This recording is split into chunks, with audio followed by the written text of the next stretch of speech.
breaking news that's in fact just come in, where India's Minister of External Affairs has spoken with the American Secretary of State Marco Rubio, where Jaishankar has spoken with Marco Rubio and has issued a statement after speaking with the American Secretary of State, where he said, and I quote him here, "Deeply appreciate the American commitment to work with India, deeply appreciate the US commitment in the fight against terror." So this is the statement that's been put out by Dr. Jaishankar after he spoke with Marco Rubio, the American Secretary of State. This is a crucial moment where the Indian Foreign Minister has spoken with the American Secretary of State, and this is what he said: appreciate the US commitment to work with India and deeply appreciate the US commitment in the fight against terror. And my colleague Siddhant Sibil is joining us with more updates on this.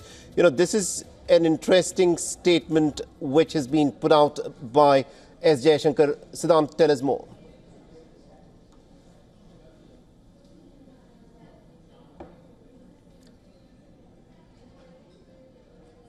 Siddhant Sibil, if you can hear me, this is an important statement that's in fact been put out by the Indian Foreign Minister Jaishankar, who's just had a conversation with the American Secretary of State Marco Rubio, where Jaishankar has said, deeply appreciate the American commitment to work with India and deeply appreciate the American commitment in fighting against terror.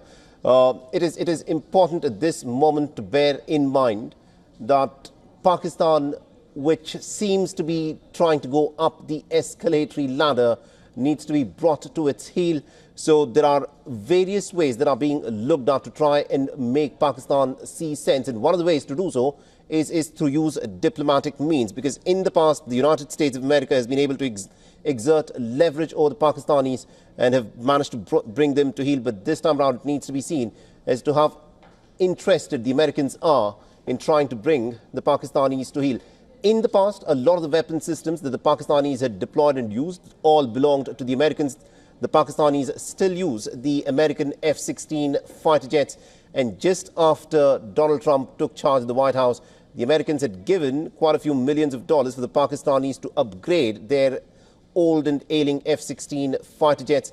But in the course of the last decade, Pakistan has slowly shifted away from American weapons and is using more and more of the Chinese weapons. So it remains to be seen as to how much of a leverage the Americans can in fact have on the Pakistani military establishment, which at one point of time had been completely reliant on American arms, but now seems to be increasingly fighting with the Chinese weapons hardware. So this is an important conversation that the Indian Foreign Minister Jaishankar has had with the American Secretary of State Marco Rubio.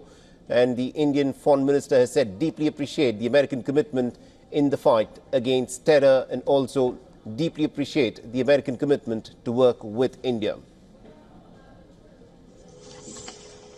So this is a critical moment in the tensions between India and Pakistan, because remember, every escalation can result in a miscalculation, which could, of course, turn this into something that no one expected. What we are witnessing is in many ways unprecedented. The last time there were blackouts of this nature, where electricity was completely shut down, people were told not even to light their emergency lamps and to stay indoors, not to venture out, not to take their cars out and go. One has to go back to 1971, more than 54 years ago, when a situation like this was witnessed. But what we are witnessing at this moment is a steady going up the escalatory ladder that Pakistan seems to have resorted to. Because what does Pakistan accomplish by carrying out these saturation drone attacks